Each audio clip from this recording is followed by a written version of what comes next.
चित्रकार की। वो बहुत खूबसूरत पेंटिंग्स बनाया करता था और इस काम से अच्छी कमाई कर लेता था। उसे एक बेटा हुआ। उस बच्चे को भी बचपन से ही चित्रकारी का शौक था। उसने अपनी पढ़ाई पूरी करने के बाद पिता के साथ पेंटिंग्स बनाना शुरू कर दिया और कुछ ही समय बाद वह लड़का बहुत अच्छी चित्रकारी करना सीख गया। पिता यह देखकर बहुत खुश होता, लेकिन हर बार बेटे के द्वारा बनाई गई पेंटिंग्स में कोई न कोई कमी निकाल देता। वह कहता, बहुत अच्छी पेंटिंग्स बनाई है, लेकिन अगली बार इससे भी बेहतर बनाना।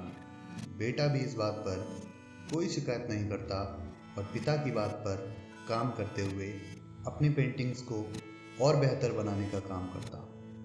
लगातार सुधार की वजह से बेटे की पेंटिंग्स पिता की पेंटिंग से भी अच्छी बनने लगी और लोग ज़्यादा पैसे देकर उन पेंटिंग्स को खरीदने लगे।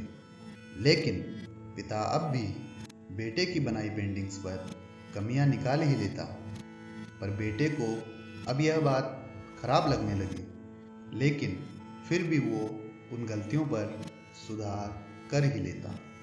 फिर एक समय ऐसा आया जब बेटे के सब्र ने जवाब दे दिया और पिता जब पेंटिंग्स में कमियां ढूंढ रहा था तो बेटा बोला, आप तो मेरी चित्रकारी में ऐसे कमियां निकालते हैं जैसे कि आप बहुत बड़े चित्रकार हैं।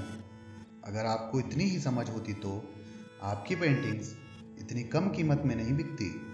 मुझे नहीं लगता कि मुझे आपकी सलाह की ज़रूरत है। मेरी पेंटिंग्स बहुत अच्छी हैं।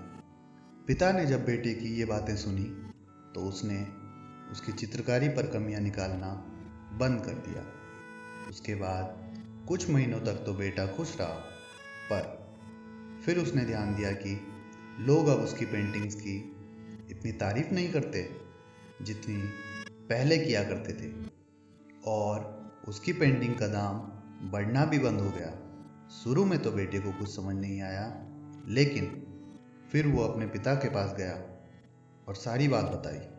पिता ने बहुत शांति से सारी बात सुनी, जैसे कि वो पहले से सब कुछ जानते हों, और कहा, तुम्हारे जितनी अच्छी पेंटिंग्स मैं नहीं बनाता और यह भी हो सकता है कि पेंटिंग के बारे में मेरी सलाह गलत हो और ऐसा भी नहीं है कि मेरे कहने की वजह से तुम्हारी पेंटिंग बेहतर बनती हो।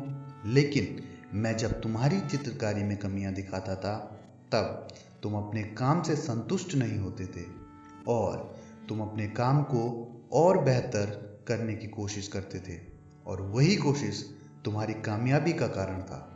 लेकिन जिस दिन तुम अपने काम से संतुष्ट हो गए और तुमने मान लिया कि इसमें अब और बेहतर होने की ज़रूरत नहीं है, तब तुम्हारी कोशिश भी रुक गई। लोग हमेशा तुमसे बेहतरी की उम्मीद करते हैं और यही कारण है कि अब तुम्हारी पेंटिंग्स के लिए तुम्हारी तारीफ नहीं होती और ना ही उनके लिए तुम्हें ज़्यादा पैसे मिलते हैं। बेटा थोड़ी देर तो चुप रहा, लेकिन फिर उसने एक प्रश्न पूछा, तो अब मुझे क्या करना चाहिए? पिता ने कहा, असंतुष्ट होना सीख लो। मानो कि तुम में हमेशा बेहतर होने की गुंजाइश बाकी है। यही बात तुम्हें हमेशा आगे बढ़ने के लिए प्रेरित करती रहेगी और तुम्हें हमेशा बेहतर बनाती रहेगी।